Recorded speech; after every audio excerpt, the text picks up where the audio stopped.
노아가 드디어 이제 새 땅에 발을 내딛게 되었습니다. 방주문이 열리고 새 땅에 발을 내딛게 됐는데 그 땅을 생각해 보면 그 땅은 옛 땅이었던 새 땅입니다. 그래서 옛 것을 심판 아래 가두고 일어난 새 땅입니다. 발밑에 옛 것을 딛고 서야 되는 새 땅이죠. 그래서 그 땅은 단지 새 땅이 아니라 옛 것이 갈아엎어진 또 옛 것 위에 새로워진 새 땅이기 때문에 그 땅에 첫 발을 내딛는 노아에게는 만감이 교차하는 그런 땅이었을 것입니다. 저는 뭐가 생각이 났는가 하면요, 5, 6년 전에 제가 비봉 쪽에 신방하러 가다가 겨울이었는데 눈길에 이렇게 차가 미끄러지면서 이렇게 또랑 한 1, 2m 아래 또랑으로 차가 이렇게 옆으로 엎어져서 떨어져서 기절한 적이 있어요. 그게 생각이 났어요. 그때 이제 그 당시 가격으로 중고차니까 한 1,000만 원 정도 차값이 나갔다고 계산이 됐어요. 그때 수리비가 이제 900만 원이 나왔는데, 그래서 이제 완전히 수리해서 다시 차가 나왔을 때 제 첫 느낌은 새 차였어요. 진짜 와, 이거 완전히 새 차네. 그랬어요. 그렇지만 그것은 새 차 같은 옛 차이죠. 그리고 옛 차인 게 분명한 새 차죠. 그래서 이게 이제 섞여 있는 거죠. 옛 차 위에 더 씌워진 새 차. 그래서 뭔가 만감이 교차했어요. 그때 제일 첫 번째 저에게 들어온 감정은 미안함이었어요. 차한테 참 미안했어요. 그래서 제가 가끔씩 이제 차 뒷부분을 이렇게 툭툭 칠 때가 있는데 이제 이렇게 귀여워하고 미안해하면서 진짜 막 미안해서 야, 너 진짜 미안하다. 정말 이제는 서두르지 않고 잘 탈게. 정말 진심으로 그렇게 말했는데, 그런데 사실은 그 미안한 감정보다 훨씬 더 중요한 게 뭐죠? 운전 규칙과 정신에 따라 이제 찬찬히 운전하는 거잖아요. 근데 아니나 다를까 그 후에도 여기저기 많이 긁히고 또 찌그러뜨렸어요. 그러니까 제가 더 중요한 걸 놓쳤죠. 미안함보다 더 중요한 것은 규칙입니다. 말씀이죠. 여러분, 자, 제가 이런 사사로운 이야기로 노아의 어떤 상황을 상상하는 것은 좀 황송하고 죄송한데, 노아 입장에서 보면 사랑하는 일가 친척들이 다 잠겼어요. 노아에게 얼마나 많은 일가 친척들이 있었겠어요? 근데 일가 친척들이 전부 다, 그리고 가까이 지냈을 친구들을 비롯해서 온 세상이 깊은 땅에 묻혀서 흔적도 없이 사라진 그 옛 땅인 새 땅에 발을 내딛게 됐을 때 노아의 그 느낌을 어떻게 표현할 수 있을까요? 우리가 두려움, 비장함, 또 미안함, 또 아주 희미하지만 아주 없진 않았을 어떤 설레임, 무엇보다도 가장 큰 느낌은 이제 나로부터 모든 것이 새로 시작되어야 된다는 것에 대한 막대한 부담감, 책임감, 이 수많은 감정들이 이제 노아와 그의 가족들을 사로잡았을 것입니다. 그런데 그런 감정들보다 훨씬 중요한 게 뭐죠? 하나님의 마음과 하나님의 마음에서 나오는 말씀이죠. 이제 노아와 그 가족들은 어떤 상황과 처지에서도 오직 하나님께서 하시는 말씀을 들어야만 한다는 것을 온몸으로 기억할 수 있었습니다.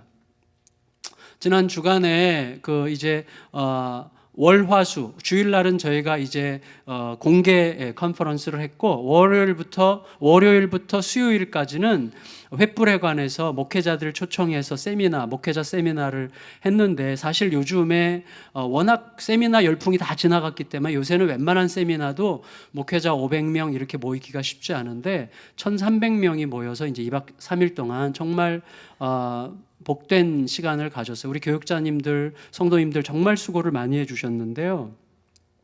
그때 그 강사인 팀 켈러 목사님이 이런 식으로 빗대어 말한 게 생각이 났어요. 뭐냐면, 모든 상황은 사람들의 입장에 따라서 복잡해질 수밖에 없어요.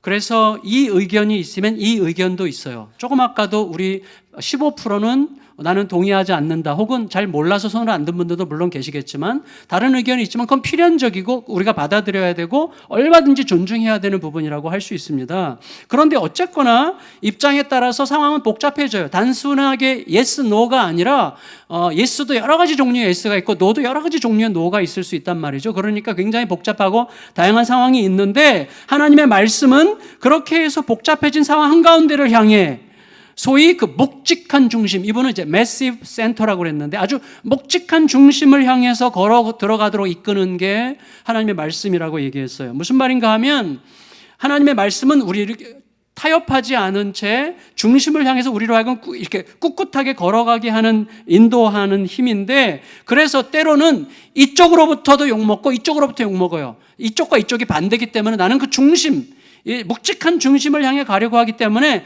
이쪽 사람들로부터는 이쪽 사람들과 너무 가깝다라고 욕먹고 이쪽 사람들로부터는 이쪽 사람과 가깝다고 욕을 먹을 수밖에 없다는 거예요. 그렇지만 그럼에도 불구하고 결국 그 묵직한 중심을 향해서 가는 것이 옳다는 이야기에 저는 전적으로 동의하게 됐습니다. 여러분, 이런 태도는 우리의 삶이나 역사라고 하는 이 큰 전환점에서도 그렇지만 우리들의 일상생활에서도 똑같다고 생각할 수 있습니다. 주님으로부터 들은 것으로 복잡한 상황 한가운데를 뚫고 들어가는 거죠. 그게 이 자리에 있는 우리들이 얻을 수 있는 가장 큰 특권 중에 하나죠. 매우 복잡한 상황에서도 주님으로부터 듣는 것을 가지고 소위 매시브 센터로 가는 거예요. 묵직한 중심으로 가는 거죠. 예를 들어 사사로운 이야기를 드리면 지난 주일 저녁 때요, 이제 장충체육관 집회 이제 끝에 마지막 부분에 30분을 이제 제가 사회를 맡게 됐어요. 사실은 이제 질의응답, 이제 팀 켈러 목사님이랑 질의응답하는 일을 제가 이제 대신해서 대표로 하게 됐는데, 하고 이제 마지막 기도를 마쳐야 되는 거죠. 마지막 기도를 끝나고 제가 돌아오는 내내 마음이 매우 불편했어요. 찬양도 없었고, 사실은 이 콘티에 아예 없었기 때문인데 굉장히 후회가 됐어요. 좀 더 내가 이렇게 하자고 얘기할 걸. 근데 어쨌거나 잘 안 돼서 마음이 불편했는데, 그 중에 제일 불편했던 게 뭐냐면 이거예요. 마지막 마무리 기도를 제가 했는데, 마무리 기도할 때 하나님, 우리는 고통이 싫습니다. 고통을 피하고 싶습니다. 그러나 불가피하게 맞이할 수밖에 없는 고통이라면, 이렇게 시작했더라면 훨씬 더 성도들과 공감하면서 기도할 수 있었을 텐데, 저는 마음이 급해가지고 하나님 고통으로부터 비껴가지 않게 해주십시오 막 이렇게 막 바로 들어갔거든요. 여러분 기억도 하나도 안 나는 건데 저한테만 힘들었어요, 제가. 그래서 왜 힘들었는가 하면 내가 성도들의 아픔과 고통의 현장 한가운데로 들어가서 그들의 아픔을 좀 더 잘 이해하면서 기도했더라면 얼마나 좋았을 거라는 생각을 너무 많이 하다 보니까 주일날 저녁 때 꿈속에서 제가 계속 기도하고 있더라고요. 주여, 고통이 싫습니다. 고통이 피하고 싶습니다. 막 이런 기도를 제가 꿈속에서 막 하다가 깼어요. 아침에 큐티를 하는데 하나님께서 저에게 그러셨어요. 너 정말로 거기 모였던 성도들에게 미안했니? 아니면 그 성도들에게 너가 배려심이 참 깊은 목사라는 인상을 주지 못한 것이 속상한 거 아니야? 이렇게 이야기하셨어요. 그리고 바로 회개했어요. 하나님의 지적이 딱 맞았거든요. 그렇게 회개하고 나니까 마음에 깊은 평안이 다시 찾아오는 거예요. 여러분, 정말 사사로운 얘기지만 죄송하지만 이게 날마다 계속돼야 돼요. 무슨 말인가 하면 왕이신 하나님의 말씀을 들어야만 정신을 차릴 수가 있고 묵직한 중심을 향해서 갈 수 있고 그때 제대로 살 수 있는 것입니다. 여러분, 이제 노아와 그 가족들에게 주시는 말씀, 다시 말하면 노아와 그 가족들을 통해서 온 세상을 향해서 주시는 말씀, 다시 말하면 노아와 그의 가족으로부터 시작해서 온 인류가 흔들림 없이 걸어가야 될 소위 그 묵직한 중심을 향한 하나님의 말씀이 이제 임합니다. 그 말씀은 옛 땅과 옛 땅에 속한 모든 자들을 심판하신 하나님의 고통을 딛고 나온 새 말씀입니다. 따라서 여러분, 옛 땅에 대한 사랑과 새 땅에 대한 기대가 함께 있는 말씀을 하나님께서 주시는데 그게 1절에서 7절까지 말씀이에요. 조금 이따 우리 같이 읽겠어요. 여러분, 이 말씀은 일단 최초 에덴 동산에서 하나님께서 아담과 하와에게 주셨던 말씀의 핵심을 고스란히 이어가는 말씀이면서 동시에 필요에 따라 조정이 가해진 말씀입니다. 먼저 하나님께서 창세기 1장 28절에서 대위임령, 생육하고 번성하여 땅에 충만하라고 하셨는데 그 약속을 다시 한번 그대로 반복하시면서 최초의 약속을 다시 확인하시죠. 1절 읽겠습니다. 9장 1절 시작. 하나님이 노아와 그 아들들에게 복을 주시며 그들에게 이르시되 생육하고 번성하여. 성도 여러분, 자, 하나님이 주시려고 하는 복은요, 처음이나 지금이나 변함이 없어요. 그건 뭐예요? 그 복은 많이 번식해서 땅에 충만하라는 말씀이에요. 그런데 여러분 저를 보세요. 창세기 1장 28절에서 하나님께서 그 말씀을 주실 때 그 말씀은 하나님이 사람을 자기 형상으로 지으셨다는 말씀과 절대적으로 연결되어 있는 말씀입니다. 그래서 두 가지가 굉장히 결합되는 게 너무나 중요해요. 무슨 말씀인가 하면 인류의 복은 단지 우리가 생육하고 번성해서 온 땅을 드글드글 채우는 게 아니라 뭐예요? 자식을 많이 낳아서 세상을 채우는 게 아니고 하나님의 형상, 곧 하나님의 형상이 뭡니까? 하나님의 마음을 내 내면, 하나님의 내면의 질서를 나의 삶으로 드러내는 사람들이 온 땅에 가득해지는 게 인류의 복이라고 하는 거예요. 제가 이번에 세미나 하면서 들었어요. 우리 교육자들에 대한 참 칭찬을 들었어요. 이제 2명으로부터 들었는데 2명. 두 분이 목사님 너무 좋으시겠어요. 어떻게 이렇게 부교육자들, 좋은 부교육자들만 그렇게 모여가지고 목사님 진짜 행복하겠어요 라는 말을 2명으로부터 듣고 참 격려를 많이 받았는데, 여러분 중요한 게 이거예요. 하나님의 형상을 닮은 자들, 곧 내면으로 하나님의 마음을 나의 내면으로부터 실현해 나가는 자들이 가득한 공동체에 진짜 복이 있다는 거예요.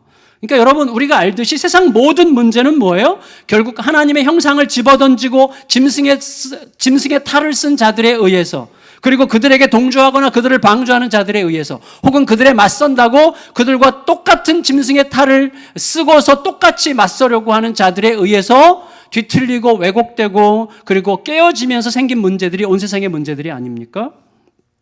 이거는 세상뿐만 아니라 교회도 마찬가지죠.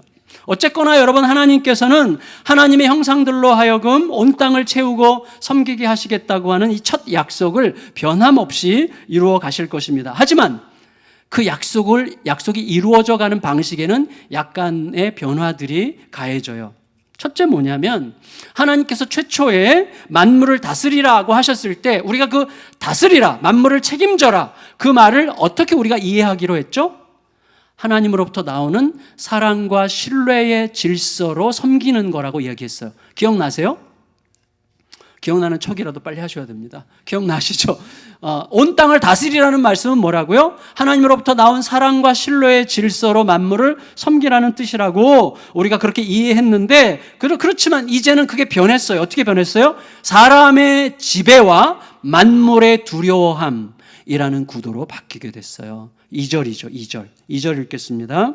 시작. 땅의 모든 짐승과 공중의 모든 새와 땅에 기는 모든 것과 바다의 모든 물고기가 너희를 두려워하며 너희를 무서워하리니 이것들은 너희의 손에 붙였음이니라.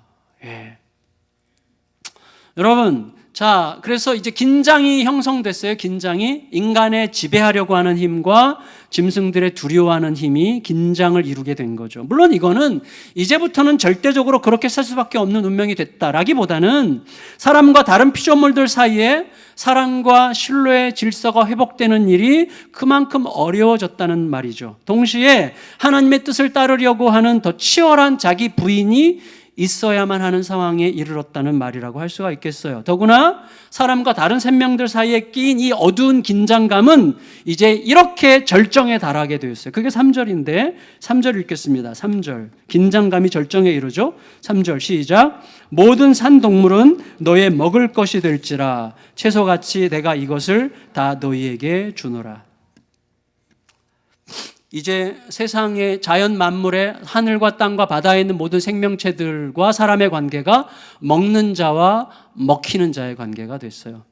여러분, 최초 사람의 양식은 창세기 1장에서 얘기한 것처럼 씨 맺는 채소와 씨 가진 나무 열매들이었습니다. 하지만 이제 땅과 하늘과 바다의 생명체들까지 사람들의 먹거리로 주어지게 됐어요. 그 이유는 1차적으로, 현상적으로 우리가 금방 알 수 있죠. 온 땅의 식물들이 전부 다 사라졌잖아요. 씨 맺는 채소와 그다음에 과일들이 싹 죽었어요. 없으니까 양식이 일단 없죠. 그리고 동시에 그것들이 자라나서 인간에게 양식을 제공할 때까지는 적지 않은 시간이 필요하기 때문일 것이고, 동시에 거기에 비해서 사람들의 배고픔은 하루를 버티기 어려울 만큼 취약하기 때문이죠. 제가 산동수용사라는 책을 지금 계속 읽고 있는데, 그 책 서문에 이런 굵기가 있어요. 중국의 이제 산둥 지방에 이제 일본 사람들이 미국, 영국 이제 사람들을 잡아다가 포로로 이제 수용소에 가뒀잖아요. 그때 있었던 이제 기록인데 이런 말이에요. 아무리 성자 같은 사람도 식사다운 식사를 못하면 죄인처럼 행동할 것이다. 예, 이게 참 어떤 철학자의 말인데, 따라서 여러분, 이것 우리가 공감할 수 있는 말이죠. 굉장히. 따라서 하나님은 산 동물들을 양식으로 삼도록 허락하셨는데, 그것 때문에 정결한 생명체들을 더 많이 방주에 태우게 하신 이유 중에 하나가 거기 또 있었을 거예요. 하지만 여러분, 하나님은 아셨어요. 뭘 아시는가 하면, 먹는 사람과 먹히는 동물 사이에 옛 땅에 주어졌던 사랑과 신뢰의 질서까지는 아니더라도 그것을 반영하는 안전장치가 없으면 안 되겠다라고 하는 생각을 하셨을 거예요. 왜냐하면 여러분, 우리는 어떤 것이 허용되면 그 허용된 것이 나의 자기중심적 욕망과 결합하면서 최대한 나의 욕망을 이끌어내는 방식으로 살아가는 습관이 있어요, 우리들에게. 소위 자기중심성이라고 하는 것인데, 산 동물을 먹을거리로 허락하시는 이 허용, 하나님의 허용이 사람들의 자기중심적 욕망과 결합하게 되면 어떤 종류의 과잉 행동으로 나타날 것인지를 너무나 잘 아셨기 때문에 하나님께서는 먹는 자와 먹히는 자 사이에 안정장치를 둘 수밖에 없으셨어요. 그게 이제 뭐냐면 먹히는 자에 대한 먹는 자의 예의, 관용, 그게 4절이죠. 4절을 같이 읽겠습니다. 4절 시작. 그러나 고기를 그 생명되는 핏째 먹지 말 것이니라. 성도 여러분, 먹는 자와 먹히는 자 사이에서 사랑과 신뢰의 질서는 불가능해요.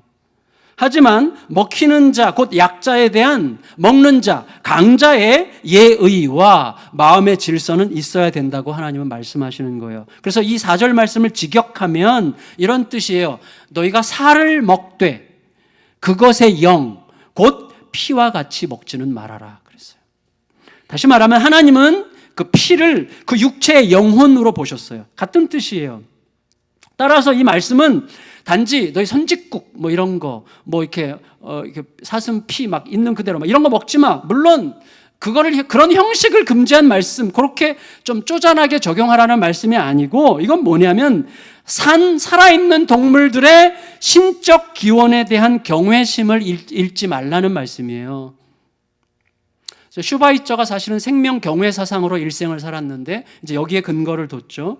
여러분, 그래서 하나님께서 이것 때문에 12절, 13절, 15, 16, 17절에 계속해서 뭘 말씀하시는가 하면 나와 만물 사이에, 나와 이 여러 동물들 사이에, 나와 자연 만물 사이에 세운 언약이라는 말을 계속 반복하시거든요. 그러니까 하나님과 그들이 연결되어 있다는 것을 잊지 말라고 계속 반복적으로 강조하고 계십니다. 따라서 여러분, 어떤 분이 이제 먹기 위해서 짐승을 잡을 때 조심스럽게, 이런 정신 때문에 좀 조심스럽게 잡으려고 할 때 옆에서 누군가가 좀 이렇게 객기를 부리면서 야야야야, 뭐 이렇게 점잔을 떨어, 어차피 먹을 건데.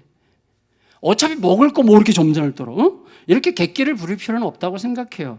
여러분, 왜냐하면 그분도 자식이 용돈을 줄 때 던져주면 죽이려고 들을걸요? 아니, 돈 받았으면 됐지. 뭐 던져주건 밀어주건 그 무슨 상관이야. 아니잖아요. 여러분, 우리는 결과만 중요하게 생각하는 개걸스러운 짐승이 아닙니다. 때로 우리들에게는 결과보다 과정이 훨씬 더 중요해요. 훨씬 더. 그러니까 여러분, 따라서 가축을 잡을 때도, 또 가축을 이렇게 잡아 먹을 때도 비록 내가 너를 먹지만 그건 내가 너보다 우월해서가 아니라 다만 하나님의 질서에 복종하는 거니까 정말 미안하다. 여러분, 낙지 전골 이렇게 먹을 때, 산 낙지 막 거기다 넣을 때 지랄하는 거 봐, 그러면 안 되는 거예요, 여러분. 아, 정말 미안해. 정말 미안하다. 맛있게 먹어줄게. 정말 미안해. 제가 너무 과하게 말하는 것 같지만 제가 말씀드리려고 하는 것은 우리들의 마음의 태도가 자기중심적 잔인성으로 너무 많이 가버리고 있다는 거예요. 그래서 우리에게 이런 생명에, 하나님과 연결되어 있는 생명에 대한 경외심이 우리에게 있어야 된다는 것을 좀 강조하고 싶은 것입니다. 다시 말하면 한마디로 먹히는 자에 대한 먹는 자의 예의, 자비와 긍휼, 미안함과 고마움이 있어야 되는 것입니다. 여러분, 동물이건 사람이건 그 생명은 완전히 하나님께 속해 있는 거예요. 5절 6절 읽겠습니다. 5절 6절 시작. 내가 반드시 짐승이면 그 짐승에게서, 사람이나 사람의 형제면 그에게서 그의 생명을 찾으리라. 다른 사람의 피를 흘리면 그 사람의 피도 흘릴 것이니 이는 하나님이 자기 형상대로 사람을 지으셨음이니라. 성도 여러분, 짐승을 죽이는 행위도 굉장히 조심스럽게 말씀하세요, 하나님께서. 근데 특히 사람의 생명을 빼앗는 행위는 어떤 거라는 말이에요? 하나님과 가장 비슷한 존재를 죽이는 행위이기 때문에 그것은 암암리에 하나님 자신을 공격하는 행위가 되는 거예요. 왜냐하면 하나님은 아무런 조건 없이 모든 인간을 궁극적인 가치를 지니는 존재로 자기와 동일시하고 계세요. 이거 잊으면 절대 안 되는 거죠. 그래서 이런 하나님의 마음은 지극히 작은 자 하나에게 한 것이 곧 나에게 한 것이라고 말씀하신 하나님의 아들의 말씀을 통해서 메아리치고 있어요.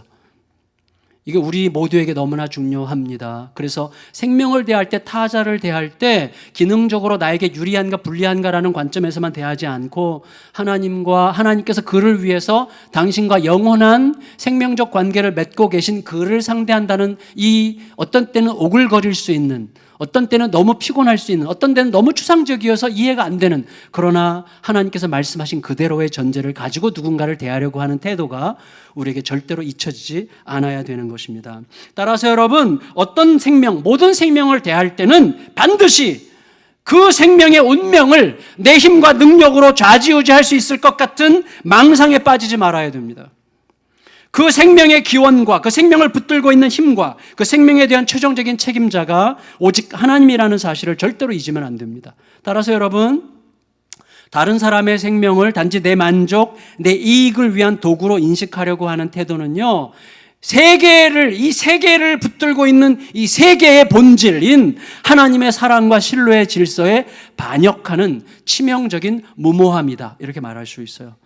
여러분, 우리는 그가 나에게 얼마나 유용한가, 얼마나 그가 일을 잘되게 하는가 여부를 따지기 전에 어떤 상황에서도 그가 하나님의 형상이라고 하는 사실을 먼저 생각할 수 있어야만 합니다. 그것 때문에 바로 복음이 필요한 거예요. 왜? 복음은 우리에게 뭘 가르칩니까? 예수께서 나 같은 죄인을 어떻게 받으셨는가 하는 것이 실제 내 안에서 날마다 신선한 진실로 또다시 확인되는 일이 끊이지 않게 하는 거죠. 그때만 나는 다른 사람을 내 기분에 따라 이리저리 판단하는 가벼운 대상으로 생각하는 위험에서 벗어날 가능성을 가질 수가 있게 되는 것입니다.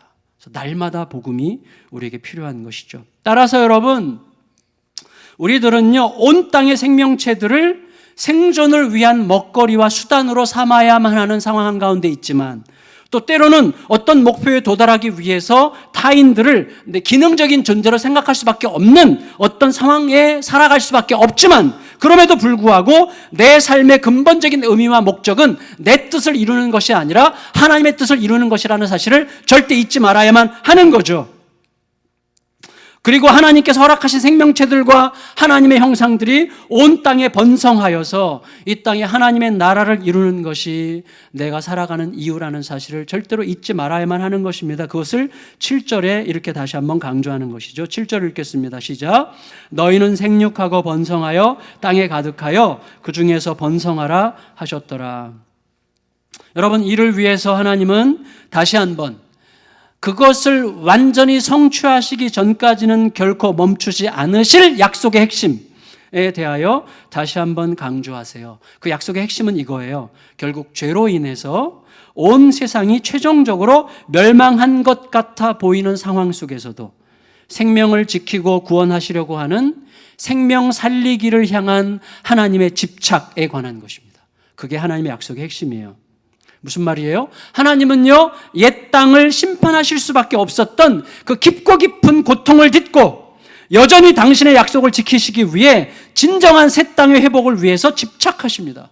이 땅과 이 땅의 영혼들이 끝내 전혀 달라지지 않을지라도 하나님이 자신의 마음을 바꾸어서 이 땅을 사랑하시고 지키고 보존하시겠다는 집착적인 결정을 하시는 거예요. 그게 8절에서 17절 말씀이에요. 길지만 우리 같이 한번 읽어보겠습니다. 8절부터 17절 말씀. 시작. 하나님이 노아와 그와 함께한 아들들에게 말씀하여 이르시되 내가 내 언약을 너희와 너희 후손과 너희와 함께한 모든 생물 곧 너희와 함께한 새와 가축과 땅의 모든 생물에게 세우리니 땅 방주에서 나온 모든 것 곧 땅의 모든 짐승에게니라. 내가 너희와 언약을 세우리니 다시는 모든 생물을 홍수로 멸하지 아니할 것이라. 땅을 멸할 홍수가 다시 있지 아니하리라. 하나님이 이르시되 내가 나와 너희와 및 너희와 함께하는 모든 생물 사이에 대대로 영원히 세우는 언약의 증거는 이것이니라. 내가 내 무지개를 구름 속에 두었나니 이것이 나와 세상 사이에 언약의 증거니라. 내가 구름으로 땅을 덮을 때 무지개가 구름 속에 나타나면 내가 너와 너희와 및 육체를 가진 모든 생물 사이에 내 언약을 기억하리니 다시는 물이 모든 육체를 멸하는 홍수가 되지 아니할지라. 무지개가 구름 사이에 있으리니 내가 보고 나 하나님과 모든 육체를 가진 땅의 모든 생물 사이에 영원한 언약을 기억하리라. 하나님이 노아에게 또 이르시되 내가 나와 땅에 있는 모든 생물 사이에 세운 언약의 증거가 이것이라 하셨더라. 하나님은 자신과 모든 생물, 자신과 모든 만물, 자신과 온 세계 사이에 세운 언약을 잊지 말라고 계속 강조했어요. 이거 집착적이에요, 굉장히. 다시 말하면 이 땅에 심어두신 질서에 따라서 사람을 구원하시고 사람을 통해서 온 세상을 하나님의 질서 가운데로 끌어가시려고 하시는 하나님의 약속을 끝까지 지키겠다는, 그래서 이걸 위해서 인간을 사랑하겠다는 그 하나님의 그 집착을 우리에게 강조하고 있는 것이죠. 그래서 11절과 15절에서 하나님께서 두 번 반복적으로 강조하세요. 뭐예요? 다시는 멸하지 아니하겠다고 자기 자신에게 확증하고 계십니다. 여러분, 집착이라고 하는 단어는 거의 대부분 부정적으로 사용되죠. 하지만 이 집착이라는 단어가 가장 중요한 본질을 위한, 진실로 옳은 길을 위한 것에 사용되면, 진짜 옳은 것을 위한 집착이라고 하면 그건 긍정적일 뿐만 아니라 심지어 아름답습니다. 하나님의 아름다우심은 우리를 향한 집착적인 사랑에서 솟아오르는 것이죠. 우리에게는 그 약속에 대한 신실한 기억과 그 기억에 걸맞는 행동만 있으면 되는 것이죠. 여러분, 핏째 먹지 말라 하심으로 하나님은 사람들과 다른 피조물들 사이에 안전장치를 두셨어요. 그런데 이제는 하나님의 거룩하심과 인간의 죄 사이에 안전장치를 두시죠. 그게 뭐예요? 무지개예요. 왜 안전장치가 필요하죠? 거룩은 죄악을 용납하지 못하는 것입니다. 여러분, 하나님은요, 인간이 여전히 죄의 본능에 따라 사람 이상의 존재가 되려고, 자기가 주인공이 되려고, 하나님의 자리를 차지하려고 끝없이 무리수를 둘 것을 뻔히 알고 계셨습니다. 동시에 하나님의 거룩하심은 그 죄악을 절대 눈 감아 주실 수 없습니다. 거룩이 뭐예요? 불의를 기뻐하지 않는 것입니다. 거룩이 뭐예요? 불의에 충돌하는 강렬한 힘입니다. 거룩은 불의의 침범을 용납하지 않습니다. 그래서 거룩하신 하나님께서 신의 사인 이후에 강림하셨을 때 자기 죄 문제가 해결되지 않은 죄인들이, 죄 문제가 해결되지 않은 자들이, 그 존재들이, 그게 짐승이건 사람이건 하나님의 거룩의 영역으로 침범하려고 할 때 하나님의 거룩이 그들을 충돌하여 그들 모두를 죽이셨죠.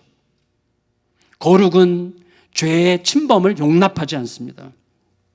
따라서 뭐예요? 무지개는 하나님의 거룩하심이 인간의 죄악에 충돌하려고 할 때 그 사이를 막고 서서 하나님의 거룩의 칼을 막아 그 칼이 다시 칼집에 꽂히도록 작동하는 은혜의 수단으로 임명된 것입니다. 사람은 여전히 범죄할 것이고 하나님의 거룩은 사람의 죄악에 충돌할 수밖에 없는 상황이지만 하나님은 무지개를 통해 견디실 것입니다. 여러분, 하지만 냉정하게 말한다면 전능하신 하나님께 무지개가 왜 필요하겠어요? 그렇지 않아요. 하나님께서 자신의 약속을 잊어버리시기라도 한다는 말입니까? 절대 그렇지 않아요. 그런 의미에서 무지개는 뭐예요? 하나님이 자기 스스로를 자기 약속에 스스로 구속시키시는, 스스로 그 약속에 구속받기로 결정하신 은혜였을 뿐만 아니라 결과적으로 그것은 하나님을 위한 게 아니라 우리를 위한 거였죠. 우리가 무지개를 볼 때마다 생명을 살리려고 하시는 하나님의 집착적인 사랑을 기억하고 그 약속 안에 있는 한, 내가 그 약속 안에 머무는 한 절대로 파멸되지 않을 것을 믿고 다시 일어서게 하는 약속의 표징이 무지개입니다. 그런 의미에서 무지개는 예수님을 향한 표지판이죠. 여러분, 잘 이제 정리할게요. 여전히 우리는 불의합니다. 여전히 범죄하고 자기중심적 욕망으로 하나님을 거스리지만 하나님은 우리를 대신해서 예수님의 어깨에 자신의 거룩과 공의의 심판을 다 쏟아 부으셨기 때문에 이미 치러진 그 값으로 인해서 우리를 받으시는 거죠. 그러니까 여러분 뭐예요? 자, 제가 지금까지 말씀드렸던 이 본문의 맥락대로 말하자면 이렇게 말할 수 있어요. 세상의 통치자이신 예수님이야말로 먹는 자 중에 먹는 자, 강한 자 중에 강한 자시죠. 세상의 통치자니까. 세상의 통치자이신 예수님은 먹는 자 중에 먹는 자, 강한 자 중에 강한 자이십니다. 그런데 그 예수님은 먹히는 자에 대한 먹는 자의 관용을 뛰어넘어 스스로 먹히는 자의 자리에 오셔서 스스로 먹히는 자가 되시고 더 나아가 먹히는 자가 먹는 자에게 용서를 베푸는 방식으로 우리를 받으셨어요. 여러분, 무지개는 세상이 오직 이런 방식을 통해서만 회복될 수 있다는 것을 우리에게 암시하는 위대한 통로입니다. 무슨 말이에요?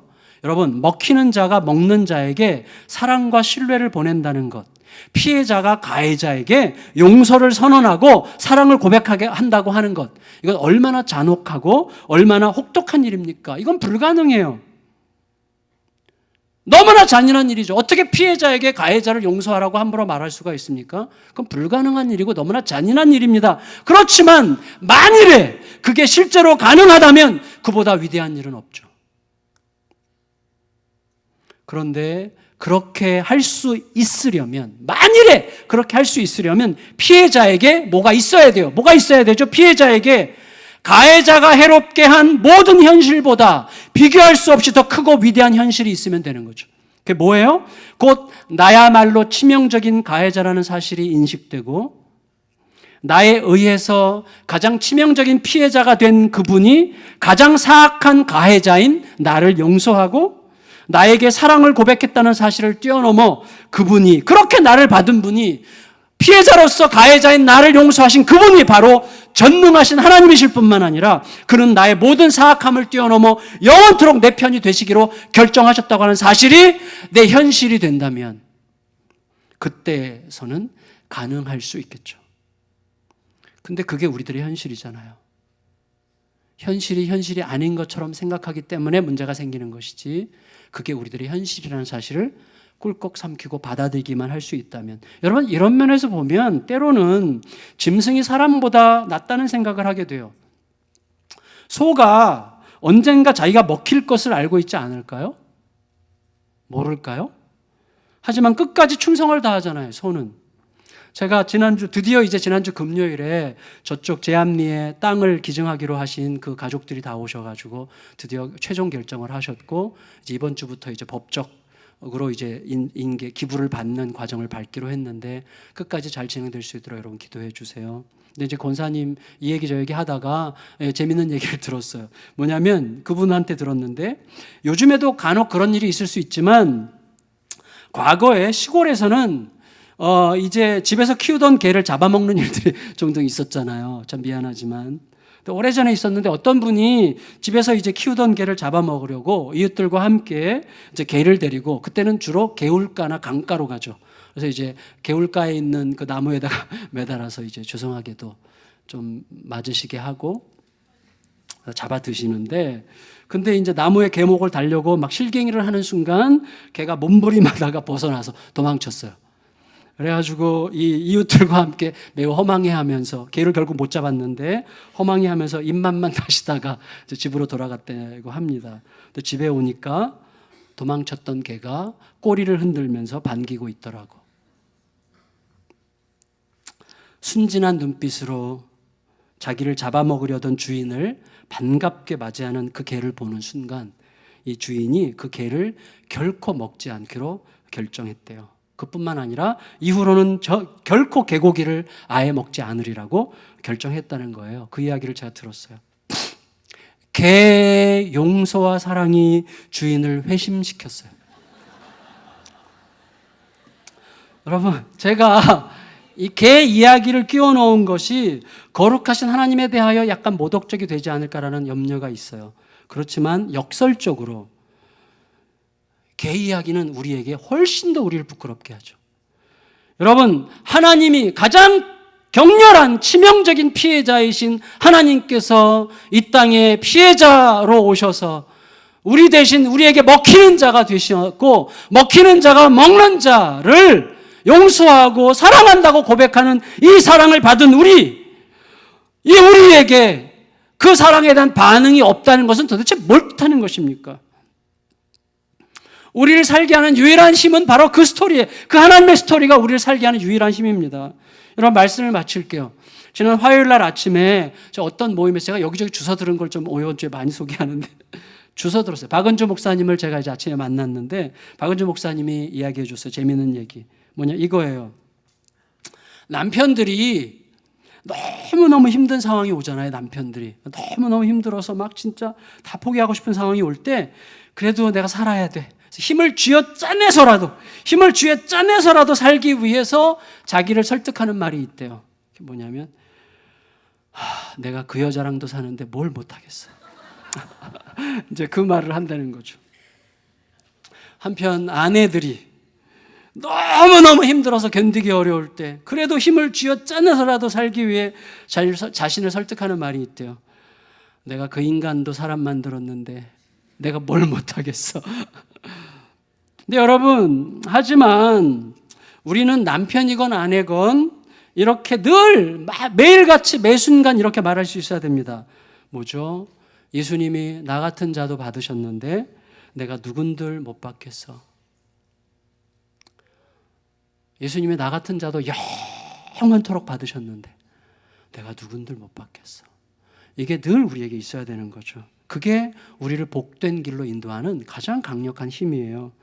여러분, 우리가 과연 우리를 살리기 위한 하나님의 집착을 잊지 않을 수 있다면, 그 어떤 압박과 두려움과 불안과 고통스러운 시간의 칼날도 하나같이 무기력하게 만들 수 있는 그 집착적인 사랑을 결코 잊지 않을 수 있다면, 그리고 그 사랑에 대한 기억 위에서 이 땅에서의 삶이 우리의 모든 지난 시간들처럼 순식간에 지나가고야 말 거라는 이 매우 분명한 진실을 잊지 않을 수 있다면, 동시에 오늘 하나님의 그 사랑을 가지고 사는 것만이 가장 위대한 일이라고 하는 사실을 잊지 않을 수 있다면, 그리고 그 사랑을 가지고 사는 일이 어떤 상황, 어떤 처지에서도 가능할 수 있다는 진실을 내가 잊지 않을 수 있다면, 그리고 오늘 하루만큼만 살 수 있다, 오늘 하루만큼은 그렇게 살 수 있을 수 있다는 사실을 내가 잊지 않을 수 있다면 우리는 하루하루를 그렇게 살 수 있을 거라고 생각합니다.